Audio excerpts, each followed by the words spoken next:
Hello again. I'm still fascinated by this YouTube business. It seems extraordinary.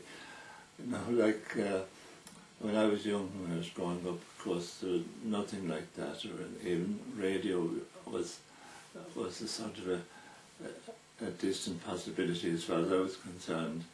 So the amazing technological things that have happened, well, I'm fascinated by them. Anyway, today I thought we might touch a little bit on dreams. Now, obviously, again, this is something that has been brought into the material that I received through Shabaka, the whole idea of dreams. And if you look at it, that if we accept that we are spirit beings, and in that sense that we have no restrictions at all, and we don't need sleep at all, because of course we haven't got physical bodies.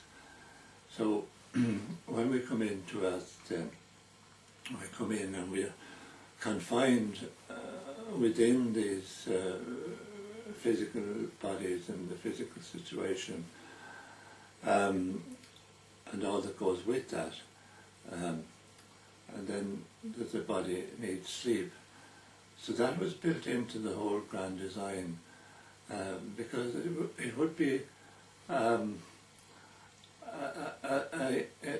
terrible punishment in a way if we came in and we were condemned to staying within that physical confinement all through our lives, whatever length of time our lives might take, our physical lifetimes.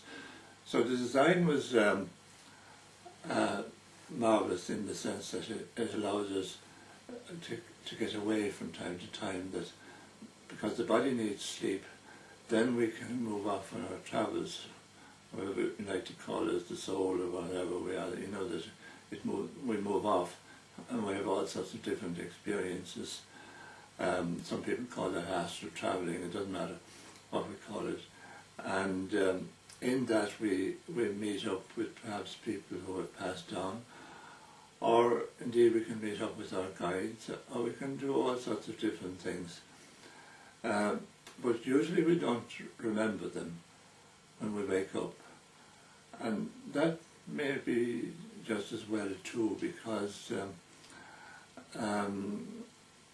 one of the features of our physical life is that having memory, and interestingly, Shabaka would consider memory more in the sense of not the facility of remembering things, but as the facility for forgetting, which is a different way of looking at it. That is the way a screen, if you like, that helps us to blot out things that we are better off not remembering, that makes life easier for us. Indeed, memories of past lives too would be blotted out in that way, so that we can get on with this life.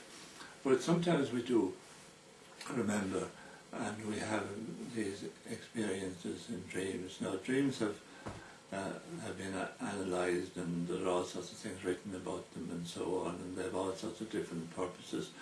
But all I'm concentrating on here is the idea of, and what is conveyed in the books of how dreams help us in terms of, say, getting out of the physical body and having experiences like that.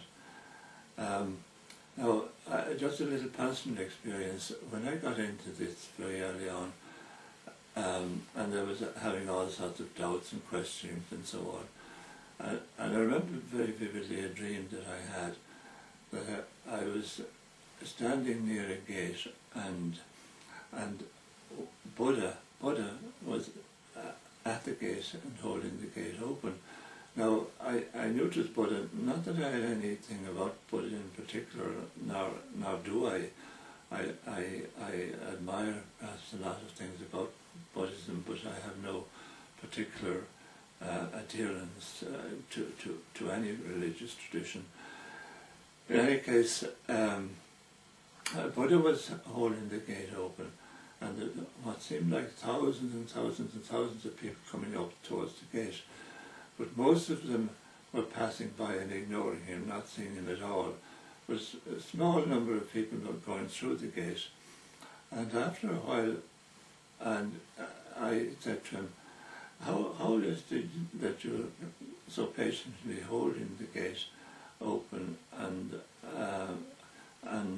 smiling at all these people, and most of them are rejecting you?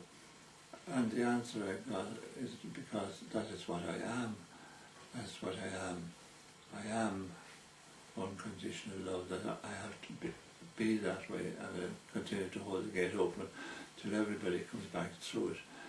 So what impressed me so much and what stayed with me was that sense of love, you know, that total love. Not that Buddha perhaps was an expression of that in his way, but it wasn't necessarily about Buddha at all, but the whole idea of it. And that I found tremendously helpful in dealing with the whole process of what was going on for me, that if I could behave in that way, that would be the ideal way for me to be and to work with people and so on, irrespective of results, whether people reject it or accept it, either way, whatever way suited them. There's no pressure for them to be any particular way. So dreams have that possibility, I think. I actually also dreamt of the winner of the Derby way back, and the name of the horse was Never Say Die, and the horse actually won. I didn't have much money, so I had put a little bit on, but the name of the horse I thought was very appropriate, Never Say Die. So I think that then with dreams that it can be very great consolation for people, say for example, particularly people who have lost their loved ones, and they're from the other side trying to get through to the people who are here, and they can't. But then they can meet them while that person is asleep, and they can chat to them. Now sometimes the people here will remember it and they'll dismiss it, you know, as just a dream, but sometimes it might stay with them, and again can be very consoling, because the thing is, while we're asleep, that we let go of all the sort of usual things, the day-to-day things that keep us going, keep us occupied, keep our mind ticking over and so on. We let all that go. So we're more free perhaps, and more open to having experiences. Now of course there are the things that come up as nightmares too, and they can be perhaps representative of things that are going on in our lives, that we're in a knot about certain things, and that shows itself in nightmares. But my purpose in talking to you about this is maybe to see this as a possibility of another way that our guides can work with us too, and can help us if we're maybe a little bit sceptical and a little bit feeling that we can't, that we haven't the facility to have the communication, the direct communication that can work that way with the dreams. And so again, if I may leave that with you.